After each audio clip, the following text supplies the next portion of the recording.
Hello बेटा, कैसे हो सब? एकदम बढ़िया, मजे में। देखो बेटा, जैसा कि मैं आपकी ये उम्मीद करके चलता हूँ कि मेरे द्वारा डाले गए सारे के सारे वीडियोस जो मैथ लेक्चर के मैंने डाले हैं मैथ्स के, वो आप देख रहे होंगे, है ना। और नोट्स साथ के साथ बनाते चलना, रिवीजन करते रहना ताकि कंसेप्ट आपको याद रहे। और अपनी बुक के क्वेश्चन आप करते रहना, साथ में बुक के क्वेश्चन और प्रीवियस ईयर के सारे क्वेश्चन मैं आपको करवाऊंगा। ठीक है बेटा, तो अपन चलते हैं अपने क्वेश्चंस की तरफ में। फर्स्ट क्वेश्चन है आपका बेटा, यहाँ पे देखिए बेटा, थोड़ा सा अभी टेक्निकल इश्यू की वजह से वीडियो बीच में पॉज हो गया था, है ना। तो घबराने की जरूरत नहीं है, वापस से एक बार अपन इसको सॉल्यूशन को देख लेते हैं, समझ लेते हैं, है ना। देखो मैं समझा रहा हूं। Is zero a rational number? Can you write it in the form p by q where p and q are integer and q not equal to zero? इसका मतलब क्या निकला? देखो बेटा कि जीरो क्या रेशनल नंबर है, मतलब अपरिमेय संख्या है क्या। ठीक है, फिर आगे क्या निकला? Can you write it in the form p by q? क्या इसे आप p by q के रूप में लिख सकते हो, मतलब अंश और हर के रूप में लिख सकते हो क्या? वेर, जहां पे p एंड q क्या होंगे? इंटीजर होंगे, पूर्ण संख्या होंगी पॉजिटिव की, and q not equal to zero, और q क्या नहीं होगा? जीरो नहीं होना चाहिए। इसका सॉल्यूशन देखो तो बेटा, अपने फर्स्ट जो क्वेश्चन था उसका आंसर क्या था? Zero is a rational number. Zero क्या है? रेशनल नंबर है। क्यों? क्योंकि वो p by q के रूप में लिखा जा सकता है। कैसे? ये देखो बेटा, जीरो में मैंने किसी भी नंबर का डिवाइड करूंगा, आंसर क्या आएगा मेरा? जीरो। अब जीरो इंटीजर होता है, अपना वन भी क्या होता है? इंटीजर होता है। ठीक है, तो p और q दोनों इंटीजर बन गए। सेकंड कंडीशन क्या आती है कि q जीरो नहीं होना चाहिए। क्यों जीरो नहीं होना चाहिए? इसका मतलब बेटा क्या हुआ? यहां देखो, क्यों क्या जीरो है आपका? नहीं है, है कि नहीं बेटा? इसका मतलब अपना जीरो रेशनल नंबर है, अपरिमेय संख्या है। फिर सेकंड क्वेश्चन है, find six rational number between 3 and 4। बेटा इसका मतलब क्या निकला? आपको अपरिमेय संख्याएं बतानी है 3 और 4 के बीच में। कितनी बतानी है? 6 बतानी है कि नहीं बेटा? कितनी बतानी है? 6। तो देखो, 3 को मैंने 7 से मल्टीप्लाई किया, 7 से क्या कर दिया? डिवाइड कर दिया। जो यहाँ पे नंबर लिखा हुआ है उससे अपने को एक बड़ा नंबर लेना है, पहली बात। अब मैंने 7 से मल्टीप्लाई क्यों किया, 7 से डिवाइड क्यों किया? क्योंकि 7 से 7 काट दूंगा तो 1 बचेगा, और 1 को 3 से मल्टीप्लाई करूंगा तो मेरे जो 3 था वापस से आ जाएगा। इसका मतलब 3 की रियल प्रॉपर्टी में कहीं चेंज नहीं हुआ। ठीक है, ऐसे मैंने 4 को 7 से मल्टीप्लाई किया और 7 से क्या कर दिया? उसको डिवाइड भी कर दिया। ठीक है बेटा, अब देखो इनको जब मल्टीप्लाई करके लिखा तो कितना आया? 21/7, और यहाँ कितना आ गया? 28/7। तो यहाँ की अब जो आगे की काउंटिंग रहेगी ना इनके बीच में, उसको लिख दो बेटा। 22/7, 23/7, 24/7, 25/7, 26/7, 27/7। तो ये 6 रेशनल नंबर क्या आ गए आपके 4 और 3 के बीच में। ठीक है बेटा, आई बात समझ में? अब नेक्स्ट क्वेश्चन पे चलते बेटा। यहां तक आपके वीडियो बीच में पॉज हो गया था, उस वजह से मैंने रिटर्न आपको करवा दिया है, समझा दिया, एक्सप्लेन दे दी है, तो घबराने की बात नहीं है। अब चलते हैं अपने नेक्स्ट क्वेश्चन पे। आओ बेटा, find 5 rational numbers between 3/5 and 4/5। क्या बताना बेटा आपको? 5 अपरिमेय संख्या, सॉरी 5 परिमेय संख्याएं बतानी है आपको 3/5 और 4/5 के बीच में। तो देखो बेटा, मैंने यहाँ पे क्या लिखा? 3/5, और यहाँ पे लिखा क्या? 4/5। बेटा जैसा कि पहले क्या किया था अपन ने, सेम नंबर से यहाँ भी मल्टीप्लाई, यहाँ भी मल्टीप्लाई, यही किया था ना। तो मैंने यहाँ पे बेटा 5 है ना, इससे एक बड़ा मतलब 6 ले लिया मैंने, तो यहाँ पे भी 6 ले लिया, यहाँ पे भी मैंने 6 लिया, और यहाँ पे भी मैंने 6। तो ये कितना हो गया? 24/30, और ये कितना हो गया? 18/30। ठीक है, अब इसके आगे की काउंटिंग 19/30, 20/30, 21/30, 22/30 और 23/30 हो गए आपके बेटा 5 रेशनल नंबर चीज। तो ये बेटा आपके 5 हो गए। ये लो, है कि नहीं, 1 2 3 4 5 हो गया। नेक्स्ट देखो,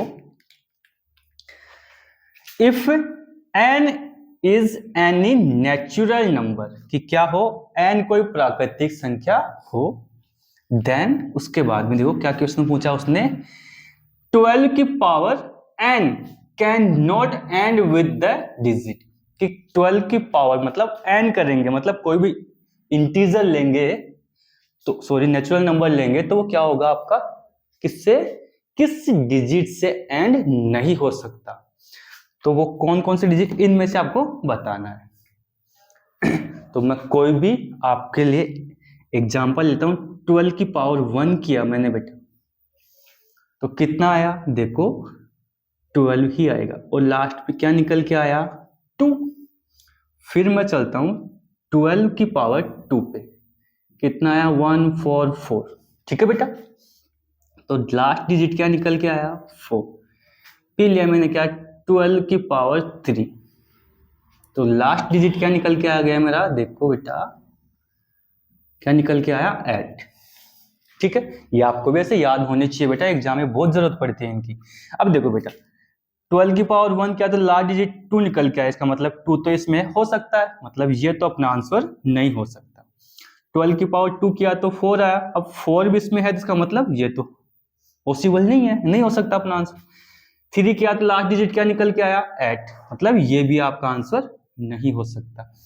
बेटा 0 आपका आंसर क्या होगा, 0 क्यों होगा बेटा, 0 क्या है, जिस नंबर के लास्ट में 0 होता है ना, वो ही नंबर 0 बना सकता है, अदरवाइज कोई नहीं। दूसरा 0 बना सकता है 2 को जब अपन 5 से मल्टीप्लाई करते हैं। 0 दो ही केस में बनता है, या तो किसी नंबर के पीछे पहले से क्या हो, 0 हो, या फिर 2 को 5 से मल्टीप्लाई किया जाए, अदरवाइज किसी दूसरे केस में 0 बन ही नहीं सकता। ठीक है बेटा, याद रहेगी बातें। तो आपका आंसर क्या बन गया यहाँ पे, 0। ठीक है, आप इसका स्क्रीनशॉट ले लीजिए। देखो बच्चों, अब अपने नेक्स्ट क्वेश्चन पे चलते हैं, क्वेश्चन नंबर 5 पे। क्वेश्चन नंबर 5 है आपका, every natural number is a whole number. क्या है बेटा, every natural number is a whole number, इसका मतलब क्या हुआ,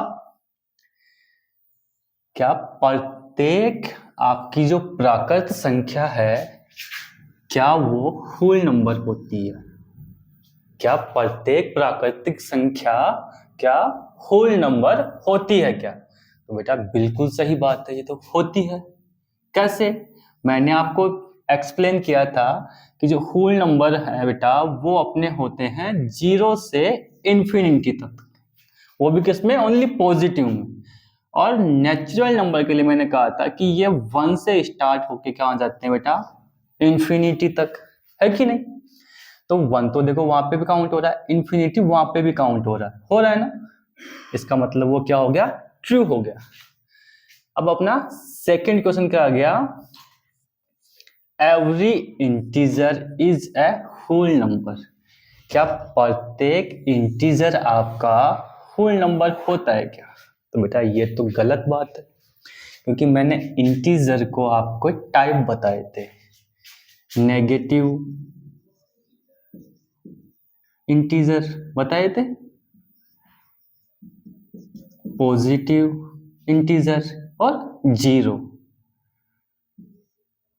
जीरो इंटीजर।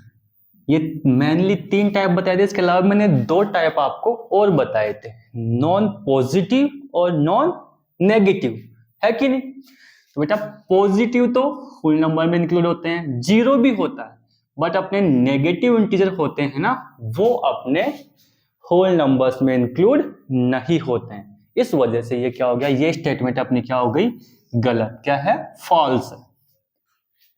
फिर आओ, every rational number is a whole number, क्या कहा उसने, प्रत्येक अपरिमेय संख्या क्या होल नंबर होती है।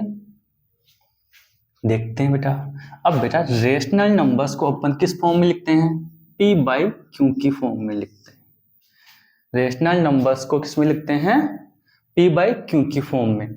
साथ में रेशनल नंबर क्या नेगेटिव हो सकते हैं, रेशनल नंबर नेगेटिव हो सकते हैं, बट अपने होल नंबर्स नेगेटिव नहीं हो सकते। तो ये कंडीशन अपने को क्या कहती है कि प्रत्येक होल नंबर्स, सॉरी प्रत्येक रेशनल नंबर होल नहीं हो सकती, प्रत्येक परिमेय संख्याएं होल नंबर्स नहीं हो सकती। ठीक है, आगे चलते हैं। Every rational number is a natural number. यहाँ पे भी बेटा देखो कंडीशन कि अपने रेशनल नंबर नेगेटिव हो सकते हैं। मैंने आपको बताया बेटा, एग्जाम्पल भी दिए थे इसके। बट नेचुरल नंबर कभी भी नेगेटिव नहीं हो सकते। ठीक है बेटा, तो इस वजह से ये स्टेटमेंट अपनी क्या हो गई? रॉन्ग हो गई, फॉल्स हो गई। क्या हो? Every integer is a rational number. प्रत्येक जो बेटा अपनी इंटीजर होती है, पूर्ण संख्याएं होती हैं, वो क्या होंगी? रेशनल होंगी। ये बात बिल्कुल सही है, ये बात बिल्कुल सही है। क्यों? क्योंकि इंटीजर में अपन क्या लेते हैं? नेगेटिव के नंबर, जैसे -1, -2, है कि नहीं? इनको p बाई क्यू की फॉर्म में लिख सकते हैं, बिल्कुल लग सकते हैं अपन। तो ये अपरिमेय संख्या हो गई, यही तो हो गई ना अपरिमेय संख्या आपकी। ठीक है, पॉजिटिव जीरो को भी अपन 1 बाई क्यू की फॉर्म में लिख सकते हैं, साथ में पॉजिटिव की संख्याओं को लिख सकते हैं। तो ये कंडीशन क्या हो रही है यहाँ पे? सेटिस्फाइड हो रही है कि इंटीजर रेशनल हो सकते हैं। तो ये क्या है आपका बेटा? ट्रू है। इसके बाद every rational number is an integer, कि प्रत्येक रेशनल नंबर, परिमेय संख्याएं, प्रत्येक परिमेय संख्याएं क्या होंगी? अपने इंटीजर, पूर्ण संख्याएं। नहीं बेटा, ये बात गलत है। कैसे? क्योंकि जैसे ही मैं रेशनल नंबर पे जाता हूं तो क्या होता है? 2/3, और जब मैंने इसमें डिवाइड किया तो क्या रहेगा बेटा? 0.66, और ये क्या चलता जाएगा बेटा? इन्फिनिटी तक चलता ही जाएगा, और ये कभी इंटीजर नहीं हो सकता। ठीक है, तो इस स्टेटमेंट को जैसे क्या हो गया बेटा? ये आपका क्वेश्चन रॉन्ग हुआ। नेक्स्ट चलते हैं। Every irrational number is real number. बिल्कुल सही बात है बेटा, कहीं गलत नहीं है। क्यों गलत नहीं है? क्योंकि मैंने आपको समझाया था कि रियल नंबर 2 टाइप के होते हैं। क्या समझाया था मैंने? रियल नंबर 2 टाइप के होते हैं। नहीं बेटा, क्या कहा मैंने? इर्रेशनल नंबर, हाँ बिल्कुल सही बात, 2 टाइप के होते हैं, रेशनल और इर्रेशनल नंबर। तो रेशनल नंबर जब उसका टाइप ही है तो ये बात स्टेटमेंट बिल्कुल सही है। स्टेटमेंट पे तो अपनी, ये स्टेटमेंट अपनी डेफिनेशन पे तो डिपेंड है। नेक्स्ट चलते हैं। Every real number is an irrational. बेटा ये गलत है। क्यों गलत है? क्योंकि मैंने रियल नंबर के आपको 2 टाइप बताए थे। कितने बताए थे? 2 टाइप। और कौन कौन से बताए थे? एक तो रेशनल, और एक कौन सा बताया था? इर्रेशनल। 2 बताए थे आपको मैंने। अब मान लिया कि इर्रेशनल नंबर तो रियल नंबर हो जाएगा, लेकिन ये कहां जाएंगे बेटा? ये तो इंक्लूड हो जाएगा उसमें, बट ये तो बच गए ना। तो ऑल नंबर्स नहीं हो सकते, है ना, कि every real number is an irrational, ना पॉसिबल नहीं है। क्योंकि इसका एक पार्ट कौन जाता है? रेशनल की तरफ भी तो जाता है ना, और रेशनल नंबर इरेशनल थोड़ी ना हो सकते हैं, पॉसिबल नहीं है ना। तो इस स्टेटमेंट पे अपनी ये क्या हो गई? गलत। देखो बेटा, एग्जाम पे जो क्वेश्चन पूछे जा रहे हैं ना आपके, बार बार ये रिपीट हो रहे हैं ये क्वेश्चन, ऐसे ट्रू फॉल्स के, फिलिंग द ब्लैंक स्पेस में, और ऑब्जेक्टिव क्वेश्चंस में, ये आपके रिपीट हो रहे हैं क्वेश्चन। और देख लीजिए पूरे के पूरे जो डेफिनेशंस अपन जो पढ़ के आए हैं, पीछे जो कंसेप्ट पढ़ के आए हैं, उसमें से निकल रहे हैं सारी बातें अपनी। लास्ट क्वेश्चन है अभी बेटा, third question number 13। A pair of rational number, अपरिमेय संख्याओं का क्या? ग्रुप, हुज जो product is a rational number is, कि क्या होगा भाई, नीचे दे रखी है इरेशनल नंबर आपके ऑप्शंस में। तो ये पूछा आपसे कि इनमें से किन का प्रोडक्ट, मतलब मल्टीप्लाई करना, प्रोडक्ट को क्या बोलते हैं, मल्टीप्लाई करना, ठीक है। तो किन का प्रोडक्ट आपका क्या आएगा, रेशनल आएगा, मतलब परिमेय संख्या आएगा। ये अपरिमेय संख्या है बेटा 16, और ये देखो बेटा, क्या इनका मल्टीप्लिकेशन आपका रेशनल हो सकता है, नहीं हो सकता। इनको दोनों को जब मल्टीप्लाई करेंगे तो कितना आएगा बेटा, 4√16। देखो बेटा, जिस संख्या के रूट नहीं लगा हो वो इसके आगे आके बैठ जाता है, ठीक है। जब इन दोनों को मल्टीप्लाई करेंगे √2 और √5 को, तो कितना आएगा, रूट में 10।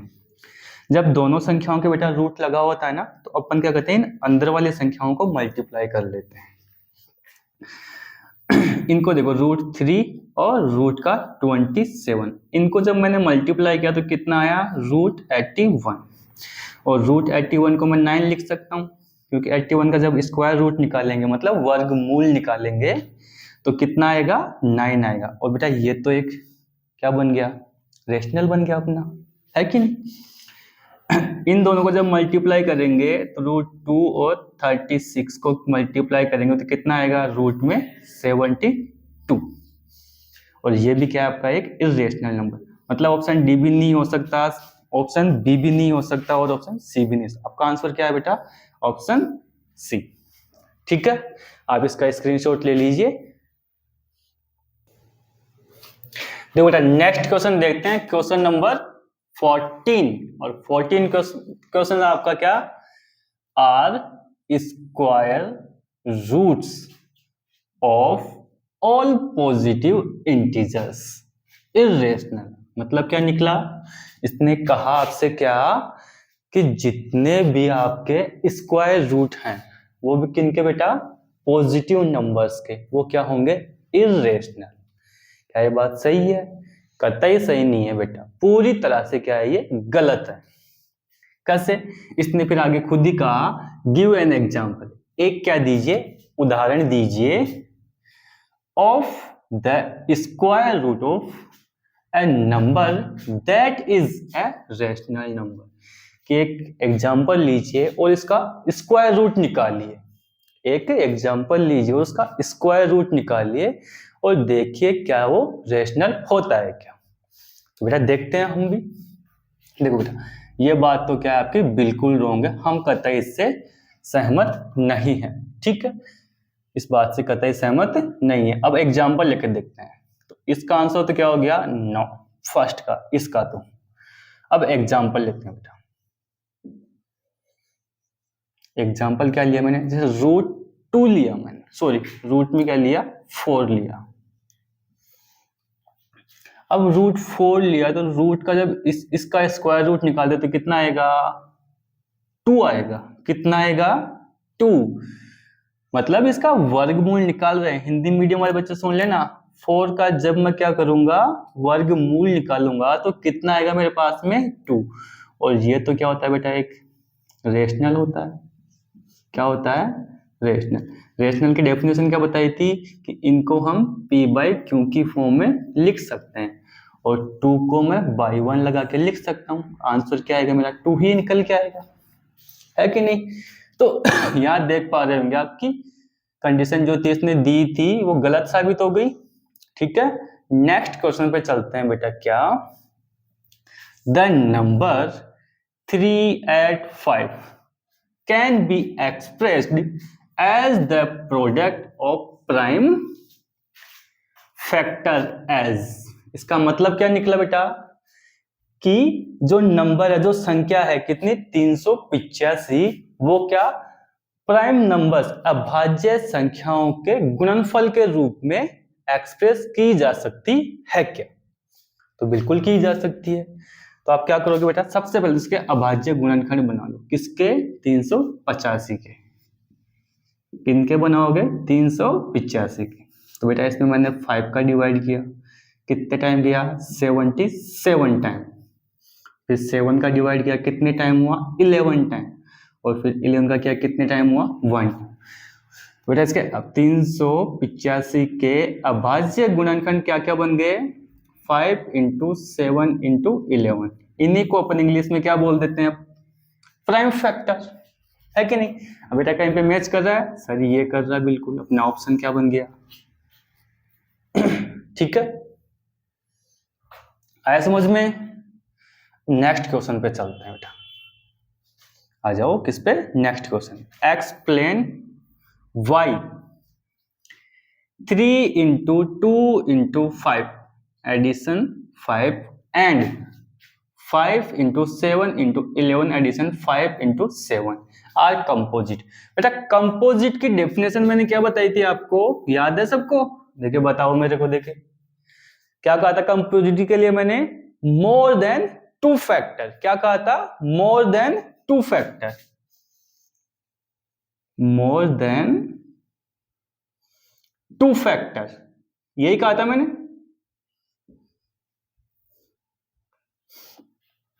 तो बेटा इनको करते हैं सोल्व। बेटा इसको सोल्व किया तो क्या निकल के आएगा मेरे पास में?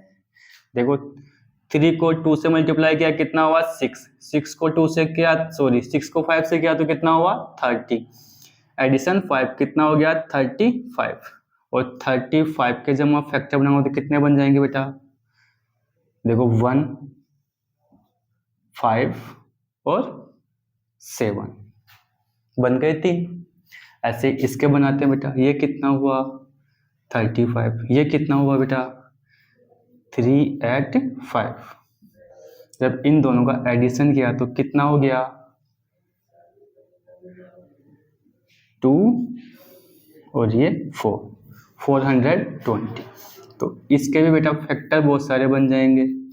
इसके फैक्टर भी क्या क्या बन जाएंगे? बहुत सारे बन जाएंगे। कौन कौन से बनेंगे? देखो फैक्टर का इजी तरीका तो क्या है? सबसे आपको बताऊं तो इसको 2 पार्ट में डिवाइड कर लो। 42 और 10 हो गया। अब इसके फैक्टर सबको करने आते हैं। क्या क्या हो जाएंगे? 2 इंटू 3 इंटू 7 और इसके क्या हो गए? 5 इंटू 2। बेटा देखो इसके आपके कितने फैक्टर बन गए? 1 2 3 4 5, है कि नहीं? और इसके कितने बने? 3 फैक्टर। तो ये दोनों दोनों क्या है बेटा? कंपोजिट नंबर है। एक्सप्लेनेशन आपको मिल गई। जो आपने डेफिनेशन पढ़ी थी कि कंपोजिट नंबर क्या किसे कहते हैं अपन? मोर देन टू फैक्टर को। आगे चलो बेटा। Which of the following is an irrational number?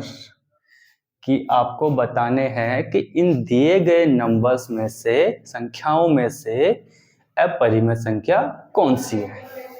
ठीक है, तो देखो बेटा, देखो बेटा पहले इस पे चलते हैं बेटा। देखो बेटा इसे p बाई क्यू की फॉर्म में लिखा जा सकता है। इरेशनल के लिए मैंने क्या कहा था कि इन्हें p बाई क्यू की फॉर्म में हम नहीं लिख सकते। किनको? इरेशनल को। ठीक है, इसे भी हम p बाई क्यू की फॉर्म में लिख सकते हैं बेटा, याद रखेंगे।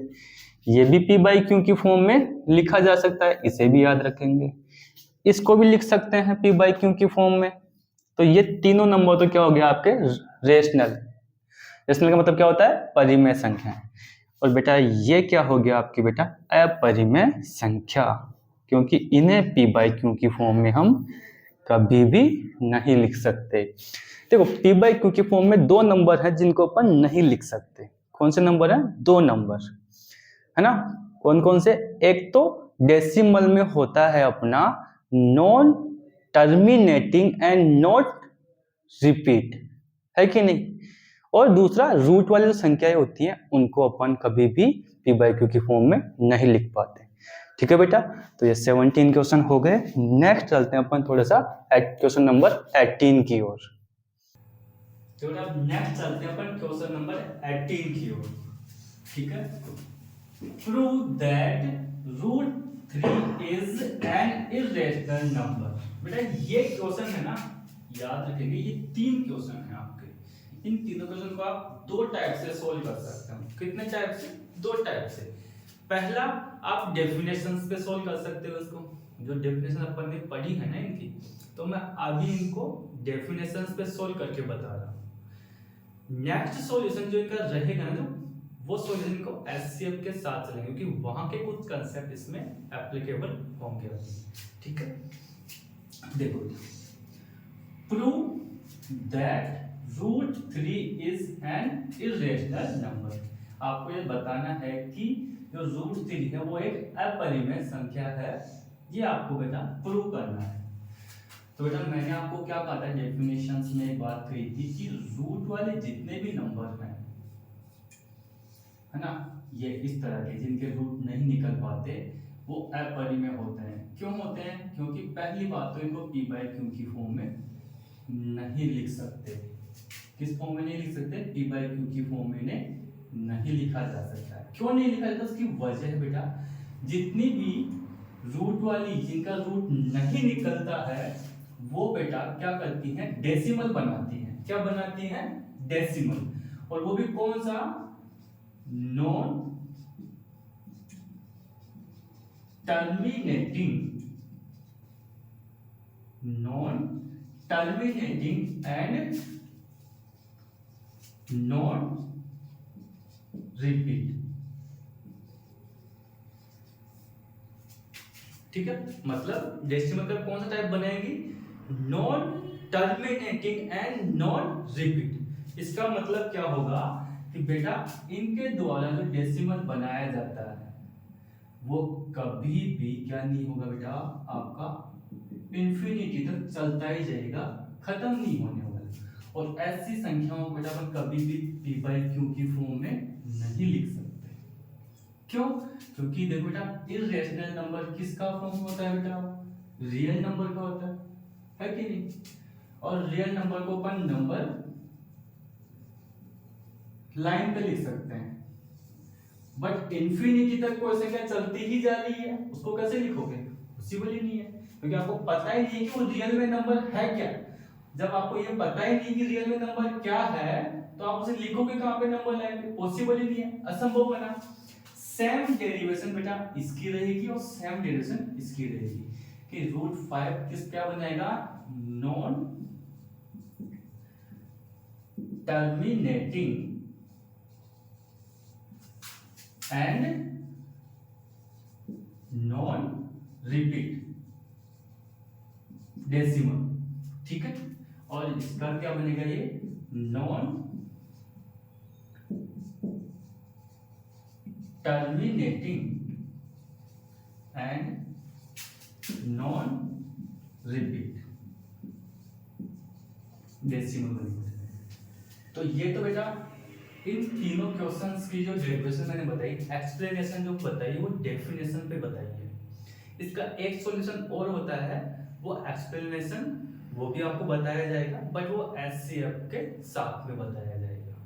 ठीक है, अभी तक मैंने आपको कोई डेफिनेशन सिखाई है, तो डेफिनेशन पे इनका सॉल्यूशन क्या है क्या नहीं है, ये सॉल्यूशन आप कीजिए, आपका कोई आंसर गलत नहीं करेगा, आराम से आपका आंसर सही होगा।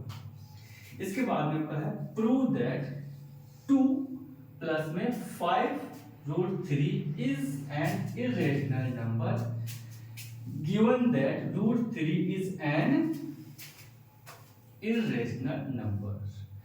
क्या बेटा क्या कहा उसने कि आपको ये साबित करना है, ये प्रूव करना है कि 2 प्लस में 5 रूट 3 क्या है? इर्रेशनल नंबर है, और साथ में दैट की root 3 is an irrational number, ये भी क्या है? अपरिमेय संख्या है। अब बेटा एक बात बताओ, सिंपल सा एग्जांपल, पहले ऊपर पढ़ चुके हो कि अगर रूट 3 आपने साबित कर दिया कि क्या है? इर्रेशनल अपरिमेय है, तो ये तो ऑटोमेटिक अपरिमेय हो जाएगा। और ऊपर अपन साबित करके आए कि क्या है? ये एक इर्रेशनल नंबर। तो बेटा ये डेफिनेशंस पे जितने क्वेश्चन हो सकते थे आपके एग्जाम के अकॉर्डिंग, है ना, एडिशनल समझो या फिर प्रीवियस ईयर के क्वेश्चन समझो या बुक के समझो, इन क्वेश्चंस के बाहर चैप्टर 1 का जो नंबर सिस्टम वाला कॉन्सेप्ट है अपना, उससे बाहर नहीं जाने, इससे बाहर नहीं जाने वाले। चाहे आप अदर क्वेश्चन की प्रैक्टिस करो ना करो, लेकिन इन क्वेश्चंस को आप बार बार रिपीट कर लेना, अच्छे से पढ़ लेना, इनसे बाहर एक भी क्वेश्चन आपका जाने वाला है नहीं। ठीक है बेटा, तो यहीं तक अपनी क्लास में। साथ में बेटा देखो इतनी मेहनत कर रहे हैं आपके लिए, तो सब्सक्राइब कीजिए चैनल्स को, अपने दोस्तों अपने कलीग्स में शेयर भी कीजिए, और इसी वीडियो के डिस्क्रिप्शन में आपको टेलीग्राम का लिंक भी मिल जाएगा, जहाँ पे आपको नोट्स और ये वीडियोस के लिंक आपको अवेलेबल। ठीक है बेटा, टेक केयर, बाय बाय।